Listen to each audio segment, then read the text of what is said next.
What is going on YouTube? It's FlopFish here, and welcome to a Battlefield Hardline Beta gameplay commentary. This is on the PS4, and I got to sneak into the beta yesterday and played about 10 or so games, maybe a little bit more, maybe a little bit less, I don't know.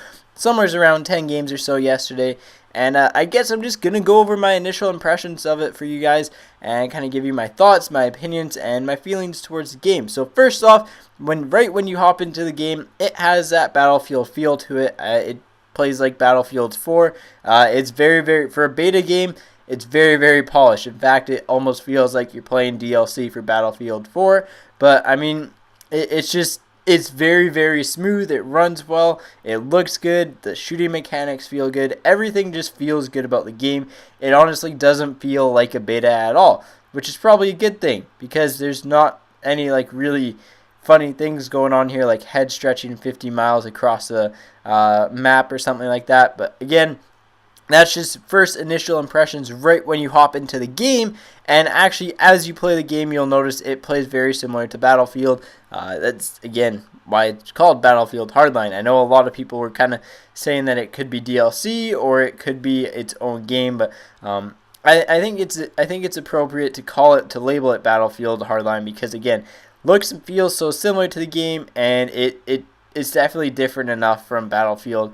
The maps feel a little bit smaller than typical Battlefield. There's a lot of action on especially, well, it's only the one map in the beta, but it feels a little bit smaller, and I think that's probably a good thing for what it is. It's definitely more action-packed, and I like the way it plays. It's got the Levolution with the crane, and it's a very unique game. It's something that, you know, if you played Cops and Robbers growing up, you're going to enjoy it. And I guess it's one of the things that I want to talk about. It's just the enjoyability of the game. And I had a ton of fun playing it yesterday. I mainly played Blood Money. I played one game of Heist for like 2 minutes or so and then switched to Blood Money. I'll go back and play some more Heist today.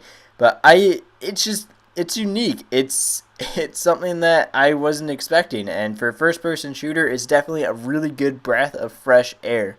I mean, to a T, it plays like Cops and Robbers that you played like in your childhood so far, especially in Blood Money, where you know you're trying to capture the cash in the middle and take it back to your base and kind of once you get 5 million in cash, you win the game. You can carry a maximum of 500k on you at any point in time, and it goes up by variables of 100k, so pretty unique kind of strategies involved with it as to whether you'll actually secure more cash or whether you just want to take like 200k with you and run or something like that. And it all honestly depends on your teammates and how you want to play the game. But again, as far as first impressions go, I'm honestly having a ton of fun in the game. It's a really big breath of fresh air.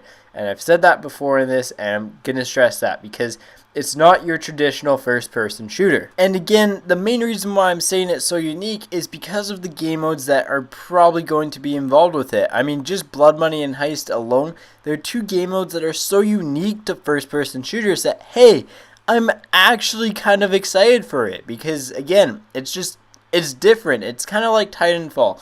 It's a little bit different, and it's not going to be everyone's cup of tea, but people are going to thoroughly enjoy it. And I think the main thing that'll set it apart from other first-person shooters is the fact that it kind of rekindles that childhood game you play with your neighbors or your friends from school or something like that, that essential Cops versus Robbers essence to it. And that's what I really like about it. You know, it's that nostalgic feel, and it's just a ton of fun. It's fresh. There's really no other words to describe it other than that. And again, I'm excited to see what other game modes they'll actually bring into it. And it's just, I don't know, there's just so many different ways to play it. There's so much strategy involved in it, and I'm having fun playing it. And that's my initial impressions, is that right when I started playing the game, I had fun. It struck something inside me that, you know what, this game's fun. And the best part about it is that it doesn't feel like a beta. It feels like a complete game. Like I said, it feels like you're playing Battlefield 4, except it's almost slightly upgraded a little bit. I mean, I think the graphics are more or less the same. There might be a couple textures that are a little bit better or something like that. But overall, it's pretty exciting. As you can see, some of the silly stuff is still in here, like being able to knock over a palm tree with your motorcycle, which is a lot of fun to do. But anyways, guys, that's my initial impressions from Battlefield Hardline. I'm going to be more than likely purchasing this game just because of my experiences in day one of the beta. Hopefully it's not a puppy dog type feeling to it, but it's going to be a fun game to play with a few friends, and I'm looking forward to seeing what else comes out with it. Anyways, as always, hopefully you enjoyed the video. If you did, a rating is very much appreciated. Comment if you've played the game because I want to hear other people's thoughts on it. As always, take it easy, and I will catch you guys on the flop side.